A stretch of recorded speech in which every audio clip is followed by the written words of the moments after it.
ఓం శ్రీమాత్రే నమః. నమస్తే అండి. ఎలా ఉన్నారంతా బాగున్నారు కదా? నేను కూడా బాగున్నానండి. ఇది ఏమనుకుంటున్నారు? శనగపప్పు పులుసు. శనగపప్పు పులుసు అంటే చాలా బాగుంటుందండి. పూర్వం పెట్టుకునేవారు. కూర అంటే ఏ కూరగాయలు తెచ్చుకోవాలి, లేకపోతే ఏదైనా ఇసుకూర తెచ్చుకోవాలి, ఎప్పుడే వండుకోవాలి అనే భావన ఎవ్వరికీ ఉండేది కాదు. చక్కగా ఇంట్లో ఏది ఉంటే దాంతో చేసుకునేవారు. శనగపప్పు పులుసు పెట్టానండి. చింతపండు పులుసు వేసి ఉల్లిపాయలు, పచ్చిమిరపకాయలు, ఒక పెద్ద ఉల్లిపాయ, 4 పచ్చిమిరపకాయలు, పప్పు ఉడికేటప్పుడు వేసేసాను కదా. ఈ కూడా ఉడికిన తర్వాత చింతపండు పులుపు వేసాను. వేసిన తర్వాత ఇది బెల్లం కూడా వేసుకోవాలి. కొంచెం పసుపు, కారం, ఉప్పు వేసాను. అది బాగా ఉడికిన తర్వాత చక్కగా 2 ఎండుమిరపకాయలు, 4 వెల్లుల్లి రెబ్బలు సితగొట్టుకుని ఆవాలు, జీలకర్ర, కరివేపాకును పోపు వేగిన తర్వాత వేసేసానండి. ఇంతే కూర. కానీ రైస్ తింటూ ఉంటే ఇంకొంచెం అన్నం పెట్టుకుని ఇంకొంచెం వేసుకుందామా అనిపిస్తుంది. శనగపప్పు పులుసు అంటే మామూలు అనుకుంటున్నారా? కాదండి.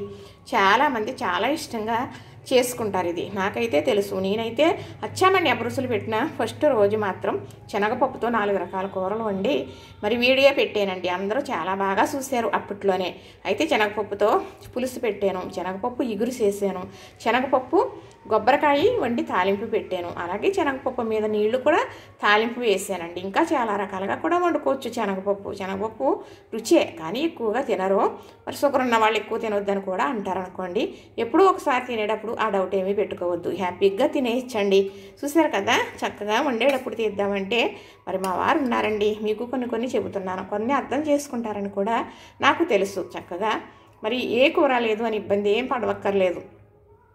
మన ఇంట్లో పచ్చి శనగపప్పు ఉంటుంది కదా, తాలింపులుగానే ఉంటుంది కదా, తెచ్చుకుంటాం. మనం శనగపప్పు కూడా తెచ్చుకుంటాం, కందిపప్పు, పెసరపప్పులాగా అలానే ఉంటుంది కదా. ఇప్పుడు 2 గుప్పులు శనగపప్పు వేసుకుని ఇలా పులుసు పెట్టుకుంటే మరి పప్పు పులుసు పెట్టుకుంటాం, సాంబార్ పెట్టుకుంటాం కదా, పప్పు చారు కూడా పెట్టుకుంటాం.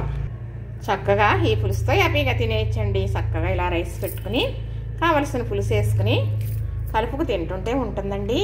చేసేనని చెప్పటమో మీకు చూడటం కోసం చెప్పటమో అనుకుంటారు. కాదు, అస్సలు అలాగా కాదండి. మరి ఇది రుచి.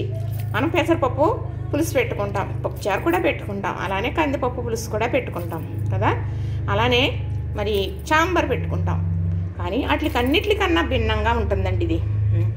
చాలా బాగుంటుంది. ఇలా పప్పు బద్దలు కనపడుతూ కలుపుకుని తింటూ ఉంటే మరి చాలా జన్మధన్యమైపోతుంది. నేను పెడతానండి. నాకు మాత్రం తెలుసు. పెట్టుకునే వారికి కదా తెలుస్తుంది. అందరికీ తెలుసో లేదో నాకైతే తెలియదండి. చూసారు కదా? నచ్చింది కదా? ఇంతేనండి. మీకు చెబుతూ ఉంటే ఇది తినేయాలనిపిస్తుంది. టిఫిను చేయమండి. పొద్దుట టీ తాగేసి ఉంటాను. వంట అయిన తర్వాత 11 నేనైతే ఇలాగా భోజనం చేసేస్తానన్నమాట. చక్కగా మరి ఇలా తింటుంటే చాలా బాగుంటుందండి. లైక్ చేయండి, షేర్ చేయండి, సబ్స్క్రైబ్ కూడా చేసేయండి.